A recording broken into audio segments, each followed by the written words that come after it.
ప్రభు అయిన యేసుక్రీస్తు నామములో ఈ రాత్రి సమయంలో బైబిల్ తరపుకి వచ్చిన ప్రతి సహోదరి సహోదరునికి వందనాలు తెలియజేస్తున్నాను. అలాగే ఆన్లైన్లో దేవుని యొక్క వాక్యం వీక్షిస్తున్నటువంటి ప్రతి సహోదరి సహోదరునికి చింతపల్లిలో ఉన్నటువంటి క్రీస్తు సంఘం తరపుగా హృదయపూర్వకమైన వందనాలు తెలియజేస్తున్నాం. ప్రార్థన చేసుకుని దేవునికి వాక్యం మనం ధ్యానం చేయడానికి ప్రయత్నం చేద్దాం. ప్రార్థన. ప్రేమ కలిగిన మా తండ్రి, కృప కలిగిన మా ప్రభువా, మీ పరిశుద్ధమైన నామానికి స్తుతులు స్తోత్రాలు సమర్పణ చేస్తూ ఉంటున్నాం.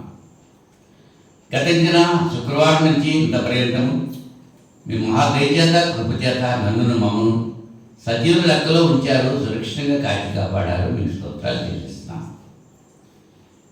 ఈ దినాన్ని ప్రపంచవ్యాప్తంగా జరుగుతున్నటువంటి బైబిల్ తరగతులన్నిటి కొరకు ప్రార్థన చేస్తున్నాను. పగటి సమయంలో జరిగిన తరగతులన్నింటినీ కూడా మీరు ఆశీర్వాదకరంగా నడిపించినందుకు స్తోత్రాలు చెల్లిస్తూ ఉంటున్నాం. అలాగే రాత్రి సమయంలో జరగబోయేటువంటి బైబిల్ తరగతులన్నిటి కొరకు ప్రార్థన చేస్తున్నాను. మీ కాపుదల ఇవ్వండి. వాక్య వెలుగులో మా జీవితాలు సరి చేసుకునే భాగ్యం మాకు దయచేయమని ప్రార్థన చేస్తున్నాను. అలాగే సమయంలో కూడి వచ్చిన ప్రతి బిడ్డను దీవించండి. ఆన్లైన్లో నాయన మీ యొక్క వాక్యమును వీక్షిస్తున్నటువంటి ప్రతి సహోదరి సహోదరుని కూడా మీరు ఆశీర్వదించి మీ కృపలో భద్రపరచమని మనం చేసుకుంటున్నాం. నాని సమయంలో ఇంత పర్యంతము కీర్తన ద్వారా తృప్తి పొందారు. ఈ సమయంలో వాక్యము మాకు అనుగ్రహించి వాక్యము ద్వారా మీరే మాతో మాట్లాడి మీ నామకు మహిమ తెచ్చుకుంటారని ప్రార్థన చేస్తున్నాం. నాయన మా జీవితాల్లో ఇంకా మేము సరి చేసుకోవాల్సిన విషయాలు ఏవైతే ఉన్నావో వాటిని మేము సరి చేసుకునే మంచి మనసును మాకు దయచేయండి. సంఘమంతుడి కొరకు ప్రార్థన చేస్తున్నాను. ప్రతి కుటుంబం కొరకు విజ్ఞాపన చేస్తున్నాను. నాయన గ్రూప్లో వాక్యం వింటున్నటువంటి ప్రతి బిడ్డ కొరకు, ప్రతి కుటుంబం కొరకు మీ సన్నిధిలో ప్రార్థన చేస్తున్నాను. ప్రత్యేకించి కుమారుడు నా ప్రభా కొనుమాటి చందు కొరకు ప్రార్థన చేస్తున్నాను. హైదరాబాదు హాస్పిటల్లో ఉన్నాడు బిడ్డ. నేను మరి రిపోర్ట్లు ఇవాళ వస్తే రేపు పంపేస్తారు అని సంగతి కూడా విన్నాము. బిడ్డకు కావాల్సిన సంపూర్ణ ఆరోగ్యం ఇచ్చి క్షేమకరంగా తిరిగి వచ్చి మీ సన్నిధిలో కృతజ్ఞతలు చెల్లించటకు కృప చూపుతారని ప్రార్థన చేస్తున్నాను. అలాగే ఈ సమయంలో వాక్య భాగంలోనికి వెళుతున్నాము. నేను వాక్య పఠనంలో నన్ను మీరు సహాయం చేయండి. అపవిత్రమైన నా తలువులు కాల్చి పవిత్రపరిచి పరిశుద్ధమైనటువంటి మీ లేఖనాలు ప్రియమైన మీ బిడ్డలకు అందించడానికి చిన్న పనిముట్టుగా నన్ను వాడుకుంటారని ప్రార్థన చేస్తున్నాను. అలాగే మీ వాక్యం వింటున్న ప్రతి బిడ్డను నియమించండి.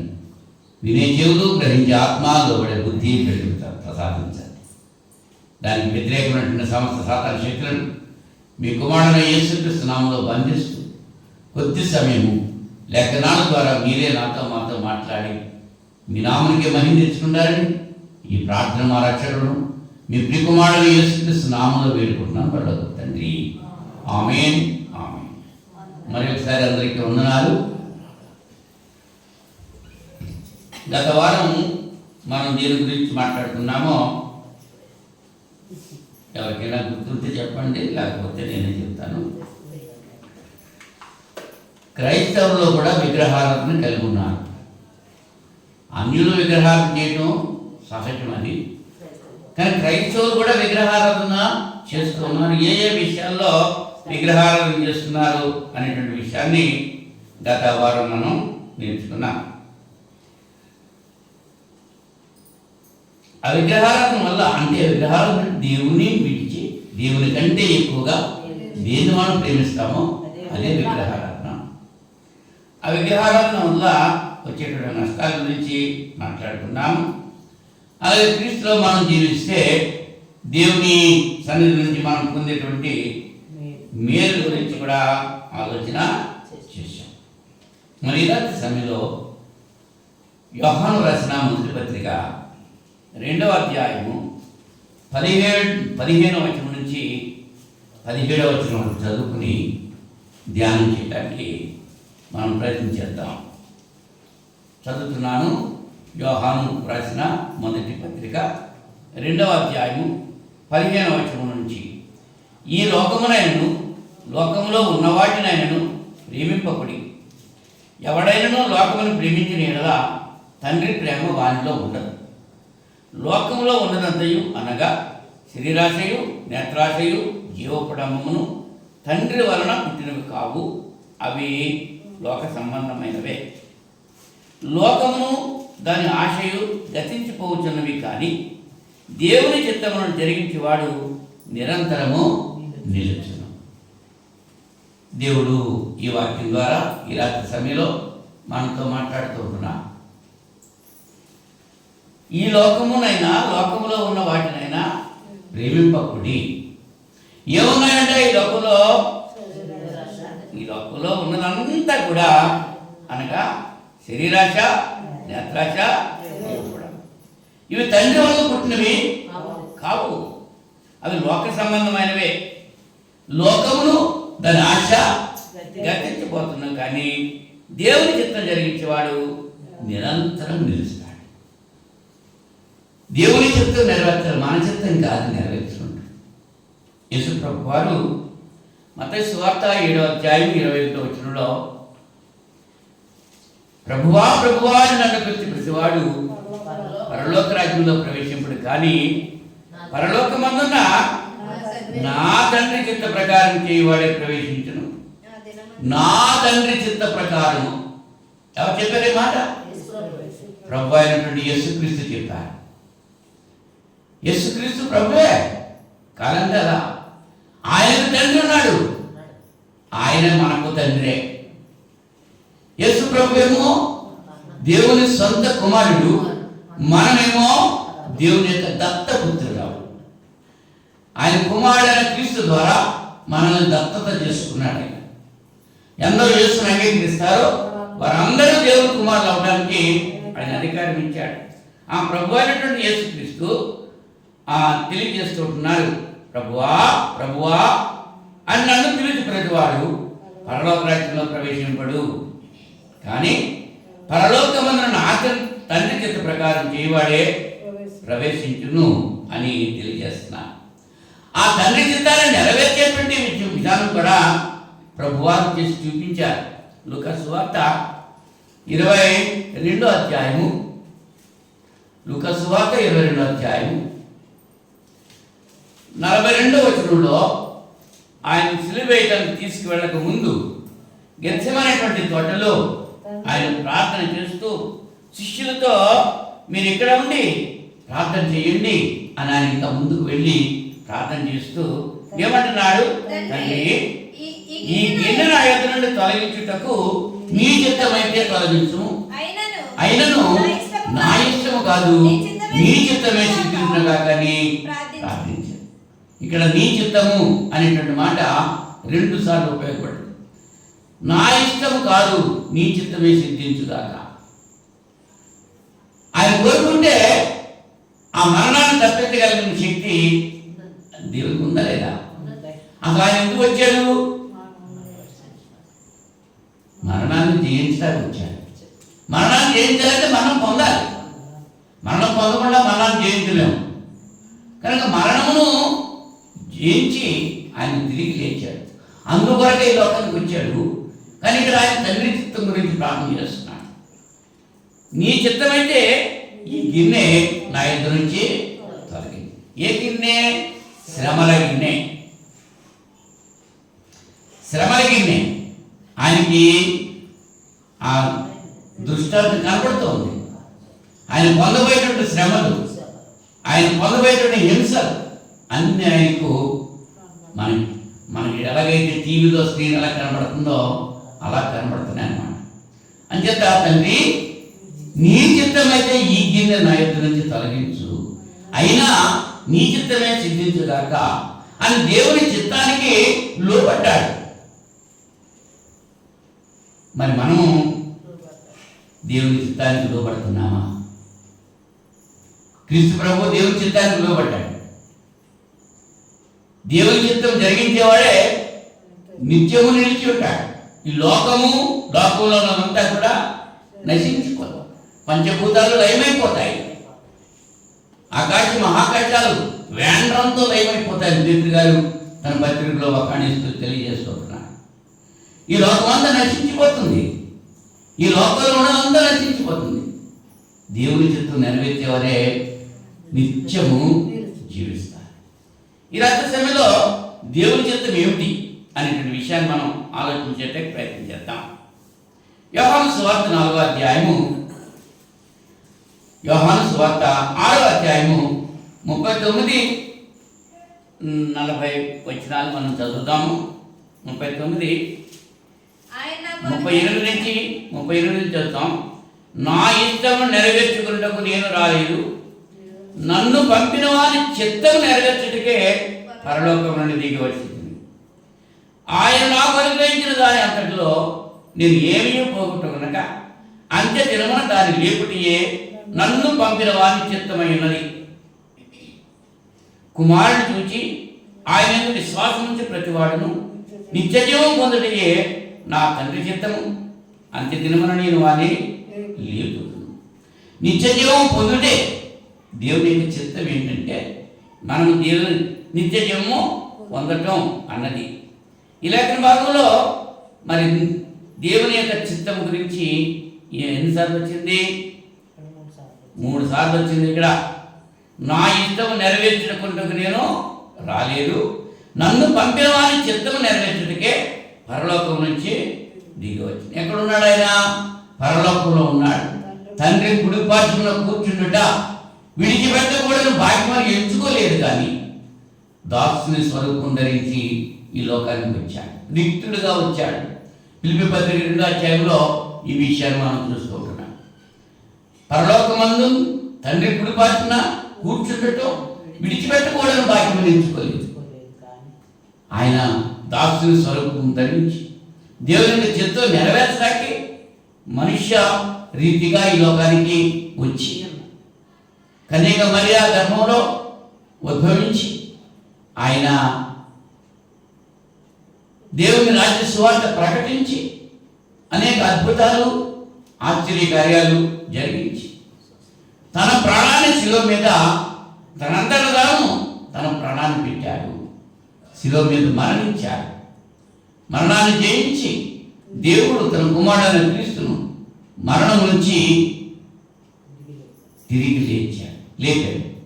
ఆయన లేచి ఎక్కడున్నాడు? మళ్ళా తండ్రి పార్శ్వన కూర్చున్నాడు.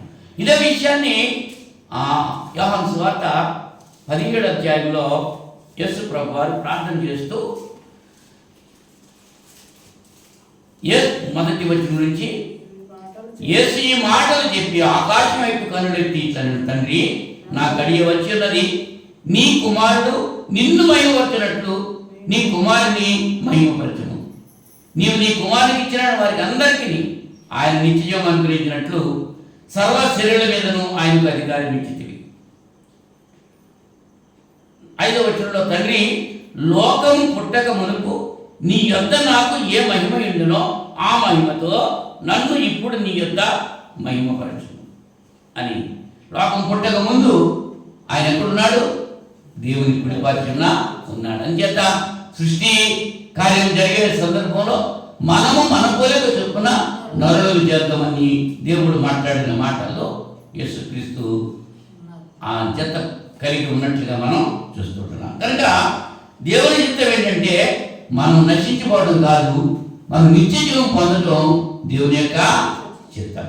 ఏది దేవుని చిత్తం? ఏ ఒక్కరు నశించిపోవడం దేవునికి ఇష్టం కాదు. అంతగా అందరూ మారు మనసు పొందాలి, పశ్చాత్తాపడాలి. ప్రతి ఒక్కరు కూడా దేవుని బిడ్డగా జీవించాలి, నిత్య జీవం పొందాలి అనేది దేవుని యొక్క చిత్తమైనదని. రెండవదిగా మనం చూస్తే దశలోనిక మొదటి పత్రిక 4వ అధ్యాయము 3వ వచనంలో, దశలోనిక మొదటి పత్రిక 4వ అధ్యాయము 3వ వచనంలో, మీరు పరిశుద్ధులగుటయే అనగా మీరు జారత్వమునకు దూరముగా ఉండుటయే దేవుని చిత్తము. ఏది చిత్తము? మీరు పరిశుద్ధులుగా ఉండాలి. ఇంకేదంటే క్రీస్తు యేసు రక్తంలో మనం పరిశుద్ధపరచబడ్డాము. పరిశుద్ధులుగా ఉండటానికే పిలువబడ్డాము. కొరింథీ మొదటి పత్రిక 1వ అధ్యాయము 1వ వచనంలో ఈ మాట మనం చూడగలుగుతున్నాం. కొరింథీ మొదటి పత్రిక 1వ అధ్యాయము 2వ వచనంలో మనం చూస్తే, కొరింథీలో ఉన్న దేవుని సంగమునకు అనగా క్రీస్తు యేసునందు పరిశుద్ధపరచబడిన వారై పరిశుద్ధులుగా ఉండుటకు పిలువబడిన వారికి. ఏమంటాడు? క్రీస్తు యేసునందు పరిశుద్ధపరచబడిన వారై పరిశుద్ధులుగా ఉండుటకు పిలువబడిన వారు. తల్లి తన బిడ్డను మరి పరిశుద్ధులుగా చేస్తారు. స్నానం చేపించి చక్కటి బట్టలు వేసి పౌడర్ రాసేసి, ఈ మధ్య క్రైస్తవులు కూడా ఏం చేస్తున్నారు? బుట్లెట్టేస్తున్నారు. అందమైన ముఖం దేవుడు ఇస్తే ఆ ముఖానికి నల్లటి బుట్లెట్టేసి అధికారులు కూడా బుట్లెట్టేస్తున్నారు. బుట్లు మరి ఎవరు పెట్టుకున్నారో మరి యేసు ప్రభువుకి చెప్పాడా? అపోస్తలులకు చెప్పారా? పరిశుద్ధాత్ముడు చెప్పాడా? చెప్పలేదు. అన్యులు చేస్తూ ఉంటారు. అన్యుల కంటే ఎక్కువగా క్రైస్తవులు చేసేస్తూ ఉంటారు. సిగ్గులేదు ఆ పనులు చేయటానికి. దేవుడు చెయ్యమనే చేయట్లేదు, దేవుడు చెయ్యొద్దనే చేసేస్తాడు. బొట్లెట్టమని ఎక్కడన్నా దేవుడు చెప్పాడా? మరి చెప్పని ఎందుకు చేస్తున్నారు? దేవుడు వద్దనే చేయటమే మా చిత్తం అని అనుకుంటున్నారు. కానీ దేవుని చిత్తం ఏంటో తెలుసా? మీరు పరిశుద్ధులుగా ఉండటమే దేవుని యొక్క చిత్తం. పరిశుద్ధతను కాపాడుకోవాలి. ఆయన రక్తంలో మనల్ని కడిగి పవిత్రపరిచాడు. క్రీస్తు యేసు రక్తంలో మన క్రీస్తు రక్తం కావాలి, క్రీస్తు నామం కావాలి. క్రీస్తు మాటలకు మాత్రం మనం లోబడం కదా. అదే కదా వచ్చింది క్రైస్తవ్యంలో. ఇప్పటి నుంచి కాదు, ఎప్పటి నుంచో అలా చేస్తున్నారు. ఈ దేవుని తోట నుంచి మొదలైంది దేవుని మాట విరుద్ధంగా జీవించు. అవునా? జరిగిన సంఘటనలన్నీ అర్థమవుతున్నాయి, కానీ మార్పు చెందడం మాత్రం మన వశంలో ఉండట్లేదు. జాగ్రత్తకి దూరంగా ఉండటం దేవుని యొక్క చిత్తము అని తెలియజేసుకుంటున్నాడు. కీర్తన గ్రంథం 40వ అధ్యాయం 8వ వచనంలో, కీర్తన గ్రంథం 40వ అధ్యాయం 8వ వచనం, నా దేవా నీ చిత్తము నెరవేర్చుట నాకు సంతోషం. నీ ధర్మశాస్త్రము నా అంతర్యములో ఉన్నది. నా పెదవులు మూసుకొనక మహాసమాజములో నీతి సువార్తను నేను ప్రకటించి ఉన్నానని నేను అంటిని. యెహోవా అది నీకు తెలిసేనని దావీదు గారు రచించినటువంటి కీర్తన ఇది. ఏమంటున్నాడండి? నా దేవా నీ చిత్తము నెరవేర్చడం నాకు సంతోషము.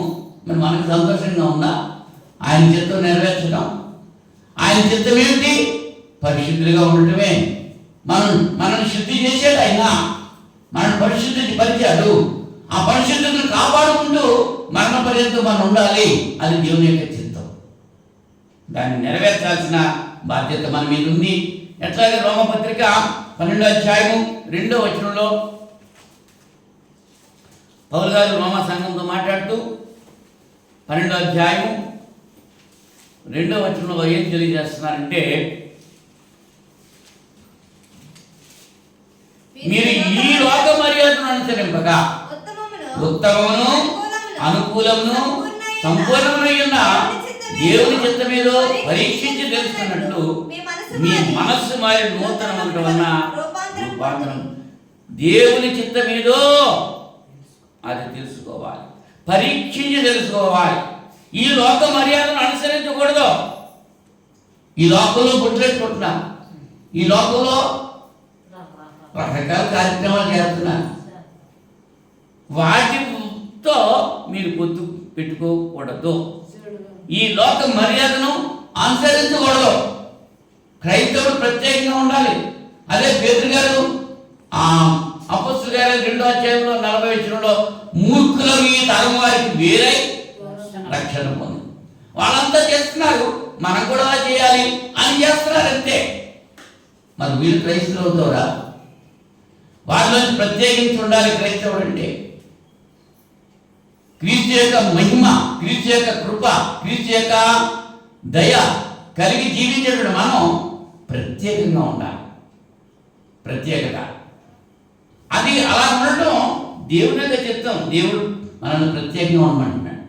వారిలో నుంచి వెడలి ప్రత్యేకంగా ఉండాలి. కానీ మనం వారితో కలిసిపోయి వాళ్ళకంటే ఎక్కువగా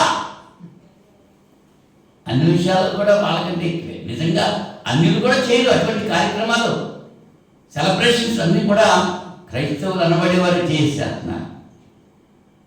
మా చిన్నప్పుడైతే పెళ్లి జరిగినప్పుడు చుట్లు పెట్టడం అన్నది ఎప్పుడు మేము చూడలేదు. అసలు ఇవాళ స్టేజ్ మీద తీసుకెళ్ళిపోయి మేనమామ చుట్లు పెట్టేస్తున్నారు, ఫోటోలు తీయించేస్తున్నారు. అది దేవుని చిత్తమా? అది అన్యులు ఆచరించింది. జుట్లు ఎక్కడి నుంచి వచ్చినాయి? ఈ లోక మర్యాద అంటే ఇక్కడ మీరు ఈ లోక మర్యాదను అనుసరింపక ఉత్తమమును అనుకూలమును సంపూర్ణమునైన దేవుని చిత్తమేదో పరీక్షించి తెలుసుకున్నట్లు మీ మనస్సు మారి నూతనముటి వలన రూపాంతరం పొందింది. సూత్రధారణ కూడా ఒకటే సూత్రం కట్టేవారు, ఇవాళ 2 సూత్రాలు కట్టేస్తున్నారు.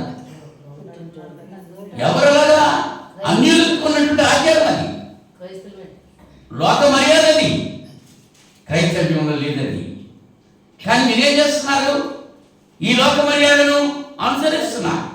అనుసరించొద్దని పరిశుద్ధాత్ముడు తెలియజేస్తున్నాడు. మీరు ఈ లోక మర్యాదను అనుసరింపక ఉత్తమమును అనుకూలమును సంపూర్ణమునై ఉన్న దేవుని చిత్తమేదో పరీక్షించి తెలుసుకోవాలి. అంటే మీ మనసు మారాలి, నూతన పరచబడాలి, రూపాంతరం పొందాలి. రూపాంతరం పొందడం అంటే రూపం మారాలి. తెల్లని బట్టలు కట్టుకుంటే రూపాంతరం పొందడం కాదు, తలంటే పోసుకుంటే రూపాంతరం కాదు. రూపాంతరం పొందడం అంటే ఒకే ఒక ఉదాహరణ ఉంది. గొంగళి పురుగు గురించి మనం ఆలోచన చేస్తే, అది గొంగళి పురుగుగా ఉన్నప్పుడు ఎలా ఉంది? పచ్చటి ఆకులన్నీ తినేస్తూ ఉంటారు, మొక్కలన్నింటినీ కూడా హాని చేస్తూ ఉంటారు. అది చూడటానికి మనకు అసహ్యంగా ఉంటుంది. దాన్ని చంపామనుకో దాని నుంచి పసర బయటకు వచ్చేస్తాం, అసహ్యంగా ఉంటారు. దాని బ్రతుకు అసహ్యమే, దాని తిండి అసహ్యమే, దాన్ని ఎవరు మెచ్చుకోరు. అసహ్యమైనటువంటి జీవితం దాన్ని. ఎవరైనా దాన్ని తీసుకొచ్చి గోడకు పెట్టుకుంటారా? లేదు. అది గుడ్లు పెట్టి అది ఏం చేస్తుంది అన్నమాట, కొంతకాలం నిద్రపోతుంది. తినేసి తినేసి తినేసి పసరంతా తినేసి నడవలేని పరిస్థితిలో ఓ మూలకి వెళ్ళిపోయి గూడు కట్టుకుని నిద్రపోతుంది. గూళ్ళు ఉంటాయి చూసారా? ఆ గూడు కట్టుకుని నిద్రపోతుంది. నిద్రపోయిన తర్వాత కొంతకాలానికి ఆ గూటు బయట పగల కొట్టుకుని అది బయటకు వస్తుంది. బయటకు వచ్చేది ఎలా వస్తుంది? గొంగళి పురుగు వచ్చిందా? లేదు, సీతాకోక చీలుక వచ్చింది, రంగురంగుల చిలుక. అవునా? అది చూడటానికి ఆహ్లాదకరంగా ఉంటుంది. అందరూ దాన్ని చూడాలని దాన్ని పడకటింట్లో కూడా తీసుకొచ్చి, అది రాకపోతే దాన్ని బొమ్మలు పెట్టేసుకుంటున్నారు. ఇవాళ సీతాకోక చిలుకలు బొమ్మలు పెట్టుకుంటున్నారు. అది శుభమని చెప్పి అనుకుంటున్నారు. అవునా? మరి గొంగళి పురుగుగా ఉన్నప్పుడు అది కనపడితే చంపేస్తాను, అది చిరాకుగా ఉంది. అది ఇప్పుడు సీతాకోక చిలుక తినేటువంటి ఆహారం ఏంటంటే దానికి తొండం ఉంటుంది. ఆ తొండంతో పుష్పాల మీద ఉన్నటువంటి మకరందాన్ని, పుష్పాల్లో ఉన్నటువంటి మకరందాన్ని, తీయదనాన్ని, చక్కటి మధురమైనటువంటి తేనెను తింటూ ఉంటుంది. ఆ తేనె మరి మనమేంటే జుంటి తేనె దారాల కంటే నిర్ణయమైనటువంటి దేవుని యొక్క వాక్యాన్ని మనం వినాలి. గొంగళి పురుగుగా ఉన్నప్పుడు పసరు తిన్నారు, పనికి మాలిన తిండి తిన్నారు, తినకూడని తిండి తిన్నారు, త్రాగకూడని తాగారు, చేయకూడని చేశారు. కానీ మనసు మార్చుకోవాలి, రూపాంతరం పొందాలి. అదే మనసు రూపాంతరం పొందడం అంటే అది. అలా చేసినప్పుడు ఏమైందా? గొంగళి పురుగు సీతాకోక చిలుకగా మారి అందరూ కూడా దాన్ని చూసి సంతోషిస్తున్నారు, ఆహ్లాదిస్తున్నారు దాన్ని చూసి. మరి మనం చూసి లోకం ఆహ్లాదిస్తుందా? మనం రూపాంతరం పొందామా? గొంగల పులిగానే ఉన్నావా? ఒక్కసారి ఆలోచన చేసుకోవాలి. రూపాంతరం పొందడం, మన రూపాన్ని మార్చుకోవాలి, అంతరంగ స్వభావాన్ని మార్చుకోవాలి, బాహ్య రూపాన్ని కాదు మార్చుకుంటాం. ఇవాళ తెల్లటి బట్టలు ధరిస్తే చాలు పవిత్రుడు అని అనుకుంటున్నారేమో. పైన పరిశుద్ధం, లోపల కుషిత్వం. సమాధులు కొట్టేస్తున్నారు తెల్లగా, సున్నం కొట్టిన సమాధులారా అని యేసుప్రభు శాస్త్రులు పరిశీలన గద్దించారు. పైకి మీరు నున్నగా ఉన్నారు, కానీ లోపల అంతా దూపుతో నిండున్నారన్నారు. ఆ జీవితాలు మనం జీవించడం దేవుని యొక్క చిత్తం కాదు. మరి ఏంటి? రూపము మార్చుకోవాలి, మన మనస్సు మార్చుకోవాలి. అది దేవుని యొక్క చిత్తమై ఉంటుంది. మీరు లోక మర్యాదను అనుసరింపక ఉత్తమమును అనుకూలమును సంపూర్ణమునైన దేవుని చిత్తం ఏదో పరీక్షించి తెలుసుకోగలిగినట్టు మీ మనస్సు మారి నూతనముటి వలన రూపాంతరము పొందుడి. అది దేవుని యొక్క చిత్తం. మూడవదిగా చూస్తే దశలోనిక 4వ మొదటి పత్రిక 4వ అధ్యాయము. దశలోనిక మొదటి పత్రిక 4వ అధ్యాయం 5-6 వచనాల్లో 4 నుంచి మీలో ప్రతివాడును దేవుని ఎరుగని అన్యజనుల వలె కామాభిలాష యందు కాక పరిశుద్ధత యందును ఘనత యందును తన ఘటమును ఎట్లు కాపాడుకొనవలెనో అది ఎరిగి ఉండే దేవుని చిత్తం. ఏంటి దేవుని చిత్తం? మీలో ప్రతివాడు దేవుని ఎరుగని అన్యజనుల వలె కామాభిలాష యందు ఉండకూడదు. దేవుని ఎరగని అన్యజనులు ఆడుకుంటారు, కానీ దేవుని ఎరిగినట్టు మీరు ఆ కామాభిలాష యందు ఉండకూడదు. పరిశుద్ధత యందు ఘనత యందు తన ఘటాన్ని ఎట్లు కాపాడుకోవాలో అది ఎరిగినట్టే దేవుని యొక్క చిత్తం. దేవుని చిత్తం నెరవేర్చేవాడు నిత్య జీవం పొందుతాడు. దేవుని చిత్తం ఏంటో మనం తెలుసుకుంటున్నాం. ఏమిటి? నిత్య జీవం పొందడమే దేవుని యొక్క చిత్తం. జాగ్రత్తవానికి దూరంగా పారిపోవడమే దేవుని యొక్క చిత్తం. జాగ్రత్తవానికి దూరంగా పారిపోయిన వ్యక్తి గురించి మనం ఆలోచన చేస్తే ఎవరో? యోసేపు. జాగ్రత్త అంటే పిండి కానిటువంటి వ్యక్తి జరిగించేటువంటి శారీరక క్రియ జాగ్రత్త. వ్యభిచారం అంటే పిండ్లైన వాళ్ళు చేసే క్రియ. ఇప్పుడు యోసేపు జాగ్రత్త నుంచి పారిపోయాడు. పొతిఫర్ భార్య పిండ్లైంది, యోసేపు పిండ్లి కానిటువంటి వాడు. ఆ జాగ్రత్వానికి ప్రేరేపణ కలిగేస్తుంది పొతిఫర్ భార్య. జాగ్రత్త నుంచి పారిపోయాడు యోసేపు. దేవుని యొక్క చిత్తాన్ని నెరవేర్చాడు కాబట్టి అన్నగారి చేత ద్వేషింపబడ్డా, తల్లిదండ్రుల చేత దూషింపబడ్డా, అవునా? మరి పొతిఫర్ ఇంట్లో చెయ్యని నేరము ఆపాదించి చెరసాల్లో వేసినప్పటికీ దేవుడు అతన్ని విడిచిపెట్టలేదు. దానికి కారణం ఏంటంటే యోసేపు జాగ్రత్త నుంచి పారిపోయాడు. మరి మన జీవితాలు ఎట్లా ఉంటున్నాయి? అది దేవుని చిత్తం ఏంటంటే మనం జారులు కానీ చోరులు కానీ ఉండడానికి వీలు లేదు. జారులు చోరులు దేవుని రాజ్యంలో వారసులు కాదు. పెండ్లు అయిన తర్వాత దేవుడు పెట్టినటువంటి సహజ కోరిక 5 కోరికలు ఉన్నాయి. వాటి గురించి చాలాసార్లు చెప్పాను. ఆ కోరిక నెరవేర్చుకోవటం ఎలాగ నెరవేర్చుకోవాలో అది కూడా వాక్యానుసారంగా తెలియజేశాడు. వివాహం అయిన తర్వాత కోరిక నెరవేర్చుకోవాలి తప్ప వివాహం కాకముందు ఆ కోరిక నెరవేర్చుకుంటే అది జాగ్రత్తము. ఆ జాగ్రత్తం నుంచి పారిపో అని చెప్పట్టున్నాడు. జాగ్రత్తం లేకుండా ఉండటం, జాగ్రత్తం నుంచి జాగ్రత్తానికి దూరంగా ఉండటం దేవుని యొక్క చిత్తం అనేటువంటి విషయాన్ని మనం ఆలోచన చేయగలుగుతున్నాం.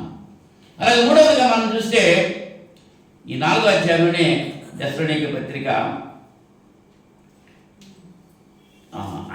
3వ వచనంలో మీరు పరిశుద్ధులగుటయే అనగా మీరు జాగ్రత్తకు దూరముగా ఉన్నట్టే దేవుని చిత్తము అన్నారు. అలాగే 5వ వచనంలో మీరు దేవుని ఎరుగని అన్యజనుల వలె కామాభిలాష ఎందు కాక పరిశుద్ధత ఎందు ఘనత ఎందు తన ఘటాన్ని ఎట్లు కాపాడుకోవాలో తెలుసుకోవాలి. అదే దేవుని యొక్క చిత్తము అనేటువంటి విషయం మనం చూస్తాం. తన ఘటాన్ని కాపాడుకోవాలి. ఘటం ఏది? మనమే. మన శరీరం అనేటువంటి ఘటం. ఈ మట్టి ఘటంలో మహిమ ఘటాన్ని పెట్టాడు దేవుడు. మట్టితో తీయబడినటువంటి ఈ శరీరంలో దేవుడు తన జీవాత్మను ఊదాడు. అంచేత బాహ్య పురుషుడు, అంతరంగ పురుషుడు అనేటువంటి 2 భాగాలు మనం కలిగి ఉన్నాం. బాహ్య పురుషుడు కృషించిపోయినా అంతరంగ పురుషుడు దినదినము అభివృద్ధి చెందుతున్నాడు అని చెప్పి పౌలు గారు తెలియజేస్తారు. మరి మన జీవితాల్లో ఎట్లా జరుగుతున్నాయి? మన బాహ్య పురుషుడు మాత్రం పెరిగిపోతున్నాడు దినదినం, అంతరంగ పురుషుడు కృషించిపోతున్నాడు. నిలువుగాను అడ్డంగాను పెరిగిపోతుంది శరీరం. కానీ లోపల ఉన్నటువంటి అంతరంగ పురుషుడు చిక్కుపోతున్నాడు, ఉండి కొద్ది చిక్కుపోతున్నాడు, సన్నమైపోతున్నాడు, బరువు తగ్గిపోతున్నాడు. ఎవరో అంతరంగ పురుషుడు. అది దేవుని చిత్తమా? కాదు. ఏది దేవుని చిత్తము?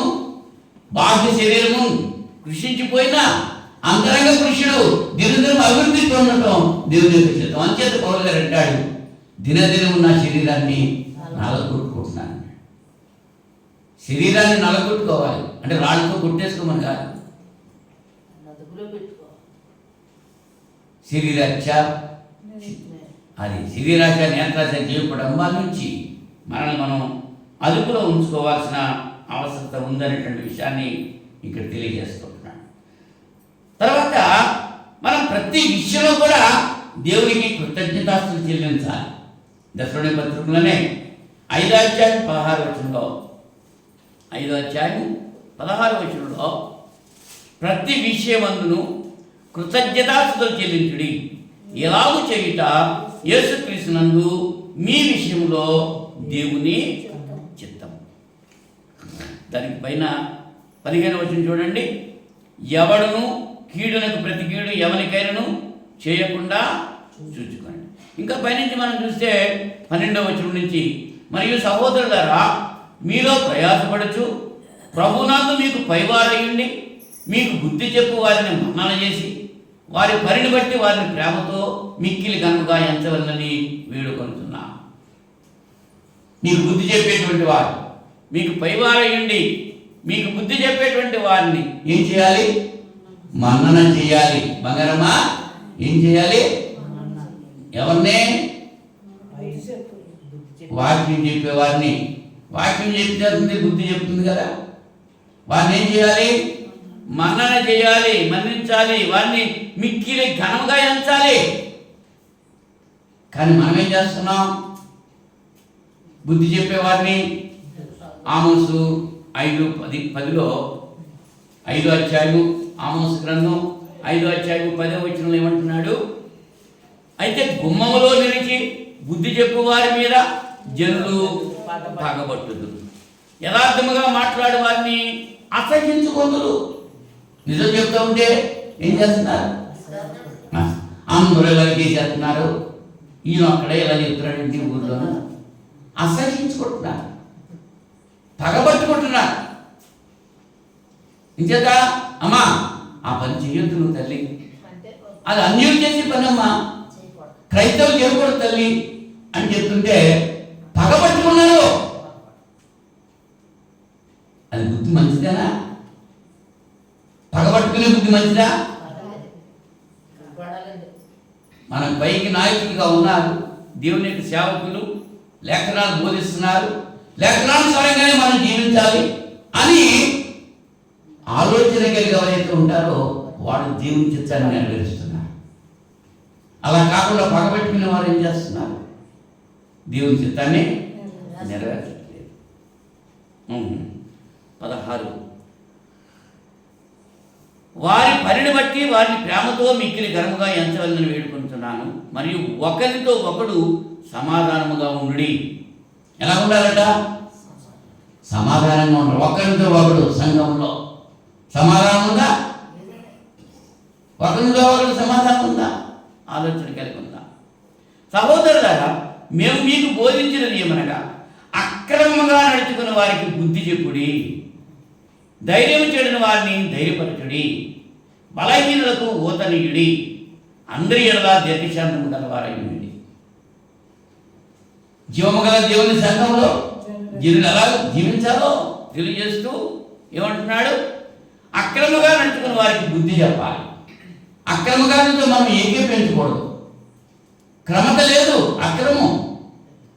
అలాగా అక్రమంగా నడిచేటువంటి వారికి ఏం చేయాలి? మనం బుద్ధి చెప్పాలి. ధైర్యం చెడిన వారిని ధైర్యపరచాలి. పిరికి వాళ్ళు ఉన్నారు, కొంతమంది చాలా పిరికి వాళ్ళు ఉన్నారు. మిగిలిన పనులు చేయడానికైతే ధైర్యంగా వెళ్తారు, దేవుని దగ్గరికి రావడానికి మాత్రం పిరికితారు. మా ఆయన కొడతాడు, లేకపోతే మా వాడగట్టుడు చూస్తారు, వాళ్ళు ఏమంటారు. నువ్వు సినిమాకి వెళ్తే ఏమన్నారు? అవునా? లోక సంబంధ కార్యక్రమాలు అలా చేస్తా ఉంటే, లోకులతో కలిసిపోయి చేస్తా ఉంటే నేనేమనరు. కానీ దేవుడి దగ్గరికి వస్తుంది మాత్రం ఊరుకోరు. కాబట్టి వాళ్ళకి తెలిసిపోతున్నాం, పిరికి వారు దేవుని రాజ్యానికి వారసులు కాదు. ధైర్యం కలిగి ఉండాలి. దేవుడు ధైర్యవంతుడు. ధైర్యం కలిగిన ఆత్మే మనకి ఇచ్చాడు తప్ప పిరికితనం దేవుడు మనకి ఇవ్వలేదు. దేవుని యొక్క లక్షణాల్లో ధైర్యం, ఆ లక్షణం మనకి ఇచ్చాడు. అంటే మనం పోరాడాలి.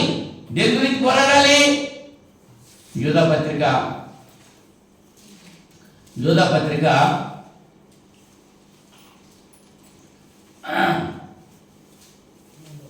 3వ వచనం. ప్రియులారా, మనకందరికీ కలిగిన రక్షణను గురించి మీకు వ్రాయగలనని విశేష ఆసక్తి గలవాడని ప్రయత్నపడుతుండగా, పరిశుద్ధులకు ఒక్కసారే అప్పగింపబడిన బోధ నిమిత్తము మీరు పోరాడవలని మిమ్మల్ని వేడుకొలుచు మీకు వ్రాయవలసి వచ్చింది. ఎందుచేత? ఎలాగనగా కొందరు రహస్యంగా జరబడి ఉన్నారు. వారు భక్తిహీనులై మన దేవుని కృపను కామాతురత్వమునకు దుర్వినియోగపరచుచు మన అద్వితీయ నాథును ప్రభువులైన యేసుక్రీస్తును విసర్జించుతున్నారు. ఈ తీర్పు పొందులకు వారు పూర్వమందే సూచింపబడిన వారు. అంచేత వాళ్ళ గురించి మీరు వారితో మీరు పోరాడాలి. బోధ నిమిత్తం పోరాడాలి. ఈ బోధ నిమిత్తం పోరాడతలేదు, కాంప్రమైజ్ అయిపోతున్నారు. ఎవరైతేలేండి వాక్యం చెప్పేస్తున్నారు కదా, ఎవరైతేలేండి రైతులే కదా, ఎవరైతేలేండి బైబిల్ కదా చదువుతున్నారు వాళ్ళు. మరి అలాగ కాంప్రమైజ్ అయిపోతే నువ్వు క్రైస్తవుడు కావాలన్నమాట. అలా కాంప్రమైజ్ అయిపోవటం దేవుని చిత్తం కాదు. వారిలో నుంచి నువ్వు ప్రత్యేకంగా ఉండాలి. ప్రత్యేకమైన విధానాల్లో నువ్వు జీవించాలి. దేవుడు ఇచ్చాడు ఎలాగ జీవించాలో, పిల్లలు ఎలా జీవించాలో, తల్లిదండ్రులు ఎలా జీవించాలో, భర్తలు ఎలా జీవించాలో, భార్యలు ఎలా జీవించాలో, పరివారం ఎలా జీవించాలో, యజమానులు ఎలా జీవించాలో బ్లూ ప్రింట్ ఇచ్చేసాడు దేవుడు. దాన్ని మనం అనుసరించాలి. అంతేకాని లోకాన్ని మాత్రం అనుసరించకూడదు. ప్రతి విషయంలో కూడా కృతజ్ఞతాస్తుతులు చెల్లించాలి. అవునండి. ఇంకా 5వ అధ్యాయంలో ఎవడునో కీడులకు ప్రతి కీడు ఎవరికైనాను చేయకుండా చూచుకొనండి. మీరు ఒకరి ఎడల ఒకడు మనుషులందరి ఎడలను ఎల్లప్పుడూ మేలైన దాన్ని అనుసరించి నడుచుకొనండి. ఎల్లప్పుడూ సంతోషముగా ఉండండి. ఎడతెగక ప్రార్థన చేయండి. ప్రతి విషయమునందు కృతజ్ఞతాస్తుతులు చెల్లించుడి. ఇలాగూ చేయుట యేసుక్రీస్తునందు మీ విషయంలో దేవుని చిత్తం. ఎలా ఉండడం దేవుని చిత్తం? ప్రతి విషయంలో కూడా సంతోషంగా ఉండాలి. కష్టం వచ్చినా, రుగ్మత వచ్చినా, అపాయం వచ్చినా, బాధ వచ్చినా సంతోషంగానే ఉండాలి. ఎల్లప్పుడూ సంతోషంగా ఉండండి. ఎడతెగక ప్రార్థన చేయండి. మనం ఎన్నిసార్లు ప్రార్థన చేస్తున్నాం? దాసి బంగారి ప్రార్థన చేస్తున్నారు. చింతాలు, వెంకమ్మ ఎన్నిసార్లు ప్రార్థన చేస్తున్నారు ఆలోచించండి ఒకసారి. మరి అమ్మా అంతగా ఎంతసేపు ప్రార్థన చేస్తున్నాం ఆలోచన చేసుకున్నాం. ఎడతెగక ప్రార్థన చేయడం దేవుని యొక్క చిత్తం. ఎప్పుడైనా సరే ఏ సందర్భమైనా సరే ప్రార్థన చేసుకోవాలి. మీరు శోధనలో ప్రవేశింపకున్నట్టు మెళకువగా ఉండి ప్రార్థన చేయండి. మనం ప్రార్థనకు వచ్చేటప్పటికీ నిద్ర వస్తుంది. ఇదో నిద్ర మాత్రలాగా ఉంటున్నాడు ప్రార్థన. స్లీపింగ్ టాబ్లెట్ వేసుకుంటేనే నిద్రపోతారు కొంతమంది. స్లీపింగ్ టాబ్లెట్ టక్కర్లేదు, దేవుని చెందుకు వస్తే చాలు అబ్బా ఎంత నిద్రో. నిద్రపోతులు, తిండిపోతులు, తిట్టుపోతులు దేవుని రాజ్యానికి వారసులు కారండి. దేవుని రాజ్యానికి వారసులు కారండి. అవునా? తిట్టుపోతులు, తిరిగిపోతులు, తిండిపోతులు, నిద్రపోతులు, ఈ పోతులన్నింటికి కొమ్ములు ఉండవు. కొమ్ములు లేని పోతులు అన్నమాట ఇవి. ఈ పోతులకి నిత్యజీవం ఉండదు, నిచ్చిన ఆయుష్మే. అక్కడికి వెళ్ళిపోయిన తర్వాత అగ్ని ఆరదు, పురుగు చావదు, పండ్లు పటపట కొరుక్కుంటా ఉంటారు, ఏడుస్తూ ఉంటారు. అడ్డం వచ్చి అబ్బాయిలో కూడా అక్కడ ఉండడు. నిద్రపోతే నిద్ర రాదు కదా, తెలిసిందా? కాసేపు నిద్రపోదాం అనుకుంటే నిద్ర రాదు. అందుకనే అక్కడ అలాగే నిద్ర కదా, ఇక్కడ నిద్రపోదామని నిద్రపోతున్నారు కొంతమంది. ఆలోచించండి ఇప్పుడైనా సరే. అది దేవుని చిత్తం కాదు. ఏది దేవుని చిత్తమో అది మనము అనుసరించాల్సిన వారంగా ఉన్నాము. ఇర్మియా గ్రంథము 4వ అధ్యాయము 22వ వచనంలో, ఇర్మియా గ్రంథం 4వ అధ్యాయం 22వ వచనం.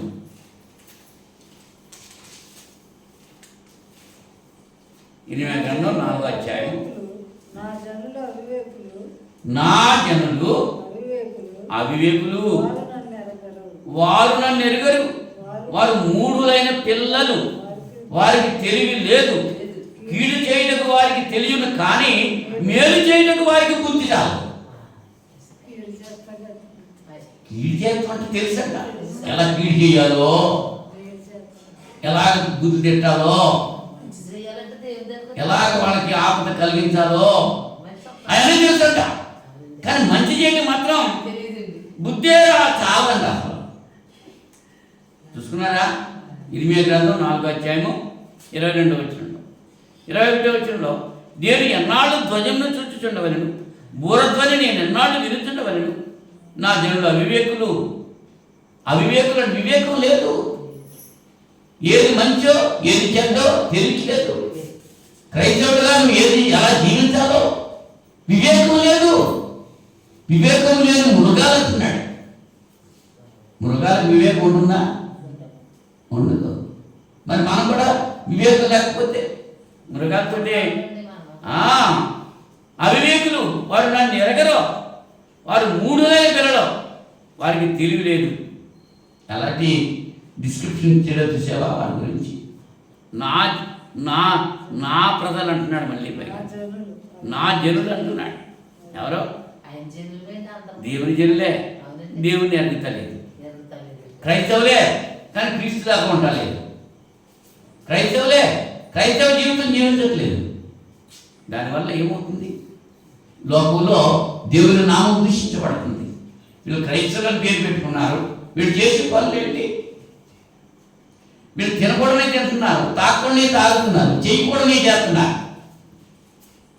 అని ఎవరిని బట్టి దేవుని నామం అవమానపరచబడుతుంది? అలా చేసిన వారిని బట్టి. మనల్ని నిందించట్లేదు జనం, మనల్ని మనం అనుసరిస్తున్న దేవుడిని నిందిస్తున్నా అని చెప్పి మిమ్మల్ని బట్టి కదా నా నామము అన్యుల జనుల మధ్య దూషణ పాలవుతుంది. నేను భూమిని చూడగా అది నిరాకారముగాను శూన్యముగాను ఉండెను. ఆకాశము తట్టు చూడగా అచ్చట వెలుగు లేకపోయింది. పర్వతమును చూడగా అవి కంపించుచున్నవి, కొండలన్నీ కదులుతున్నవి. నేను చూడగా నరుడు అక్కడనూ లేకపోయాను, ఆకాశ పక్షులన్నీ ఎగిరిపోయాను. నేను చూచుచుండగా ఫలవంతమైన భూమి ఎడారి అయింది. అందులోని పట్టణములన్నీ యెహోవా కోపాగ్నికి నిలువ లేక ఆయన ఎదుట ఉండకుండా పడగొట్టబడింది. యెహోవా ఇలాగూ సెలవిచ్చుచున్నాడు, ఈ దేశమంతయు పాడవును, కానీ నిశ్శేషముగా దాన్ని నాశనం చేయాలి. దాన్ని బట్టి భూమి దుఃఖించుచున్నది, పైన ఆకాశం కారు కమ్మి ఉన్నది. అయితే నేను దానిని నిర్ణయించినప్పుడు మాట ఇచ్చింది, నేను పశ్చాత్తాపడట్లేదు, రద్దు చేయట్లేదు. ఏదైనా తోటలో ఆదామవలతో చెప్పిన వాగ్దానం మర్చిపోలేదు దేవుడు. మీరు ఫలించండి, అభివృద్ధి పొందండి, భూమిని నింపండి. అందుకోసం మిమ్మల్ని చేశాను. మిమ్మల్ని ఎందుకు నేను నిర్మించానో, మనం ఎందుకు నిర్మించబడ్డామో అది మనకు తెలియట్లేదు. ఇది మానవుడా కారణ జన్ముడా, మీ జన్మకు కారణం ఉంది. కీర్తన చక్కటి కీర్తన. ఆలోచన కలుగుతున్నావా? పువ్వులున్నాయి, కన్నులున్నాయి, అవన్నీ ఎందుకోసం? మన కోసం. ఎవరిచ్చారు? దేవుడు ఇచ్చిన వాటిని అనుభవిస్తున్నాం, దేవునికి కృతజ్ఞత చెల్లించట్లేదు. కీడు చేయటం మాత్రం మనకు తెలుసు, మేలు చేయటం మాత్రం మనం వల్ల అవ్వట్లేదు. అది అలాగే ఉండకూడదు. అది దేవుని యొక్క చిత్తము కాదు. మరి దేవుని చిత్తం ఏది? ఒకరితో ఒకడు అబద్ధం ఆడకూడదు, ఒకరికి ఒకడు మోసం చేయకూడదు, ఒకరికొకడు అన్యాయం చేయకూడదు, ఒకరితో ఒకడు సహనం కలిగి ఉండాలి, ఒకరినొకడు ప్రేమించుకోవాలి. ప్రేమ సమస్త దోషాలని కప్పుతుంది. ప్రేమ కలిగి జీవించడమే విశ్వాసము, నిరీక్షణ, ప్రేమ. ఈ మూడు శ్రేష్టమైనవి. వీటిలో శ్రేష్టమైనది ప్రేమ. విశ్వాసం పోతుంది, నిరీక్షణ పోతుంది, ప్రేమ మాత్రం నిలకడగా ఉంటుంది. ఆ ప్రేమను బట్టే దేవుడు తన కుమారుడైన క్రీస్తు లోకానికి పంపించాడు. దేవుడు లోకం ఎంతో ప్రేమించాడు, తన అద్వితీయ కుమారుడైన క్రీస్తునందు రక్షణ పొందడానికి. మనం అలా ఎవరైతే రక్షించబడతారో వాళ్ళు నిత్య జీవం పొందడం దేవుని యొక్క చిత్తమై ఉన్నది. ప్రతి విషయంలో కూడా కృతజ్ఞతాస్తుతులు మనం చేపించాలి. ఇవాళ ఏం చేస్తున్నారండి? కొంచెం కష్టం వచ్చేటప్పటికి దేవుడు విడిచిపోతున్నారు, సంఘాలు విడిచిపోతున్నారు, పాత్రలు మార్చేస్తున్నారు. వాళ్ళకి అనుకున్నది జరగట్లేదు అనుకోండి, దెయ్యాల పోదేందు లక్ష్మిస్తున్నారు. అవునా? అన్యులు కార్యక్రమాలు చేస్తున్నారు, అన్యుల వలే అవన్నీ వాళ్ళు చేస్తున్నారు. మరి ఇటు దేవుడు కావాలి, ఇటు లోకం కావాలి అంటే కుదరదు. ఉండే దేవుల్లో ఉండు, లేకపోతే లోకంలో ఉండు. దేవుడే చెప్తున్నాడు, ఒక వ్యక్తి ఇద్దరు యజమానులకు దాసుడిగా ఉండలేడు. యశుప్రభు చెప్పారు, ఒక వ్యక్తి ఇద్దరు యజమానులకు దాసుడిగా ఉండలేడు. ఉండగలరా? ఇద్దరు వ్యక్తులు ఎవరు? దేవుడు ఒక వ్యక్తి అయితే లోకము మరొక వ్యక్తి. ఈ లోకంతో పొత్తు, దేవునితో లోకస్తులుగా మనం ఉంటే, లోకస్తులను మెప్పించాలి అనేటువంటి ఆలోచన కలిగి ఉంటే దేవుణ్ణి మెప్పించలేము. మనకు లోకం మెప్పు కావాలా, దేవుని మెప్పు కావాలా? దేవుని మెప్పు పొందితేనే నిత్యజీవం పొందుతాం, లోకం మెప్పు పొందితే నిత్య నాశనం పొందుతాం. ఏది కావాలో ఆలోచన చేసుకోమంటున్నాడు. నేను ఏమి బలవంతం చేయట్లేదు. ఆఖరిగా దేవుని చిత్తం ఏంటంటే, పేతురు మొదటి పత్రిక 2వ అధ్యాయం 15వ వచనంలో, పేతురు మొదటి పత్రిక 2వ అధ్యాయం